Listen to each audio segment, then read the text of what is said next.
আসসালামু আলাইকুম গাইস, আজকে আমি আপনাদের মাঝে নতুন একটা ভিডিও নিয়ে হাজির হলাম।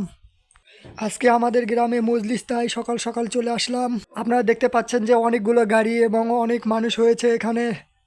তবে আমাদের বগুড়া জেলার বিখ্যাত মজলিস আলুঘাটি এবং গরুর মাংস, যাদের অসুবিধা হয় তাদের ক্ষেত্রে খাসির মাংস এবং মুরগির মাংস আমি সাথে নিয়েছি একটা ব্যাগ। এবং তো আপনার এলাকায় কী দিয়ে মজলিস হয় অবশ্যই কমেন্টে জানাবেন। তো অনেক দিন পর আমি মজলিস খেতে চলে আসলাম, কারণ ব্যস্ততার মাঝে মজলিস খাওয়া হয় না, এজন্য আমি আজকে শুক্রবারের দিন তাই চলে এসেছি। যেহেতু বগুড়া জেলার বিখ্যাত আলুঘাটি মজলিস বলে কথা, সেজন্য আশপাশের গ্রাম থেকে অনেক লোকের সমাগম হয়েছে এখানে। এখানে দাওয়াতটা ম্যাটার করে না, সবাই আনন্দ উপভোগ করার জন্য মজলিস খেতে আসে।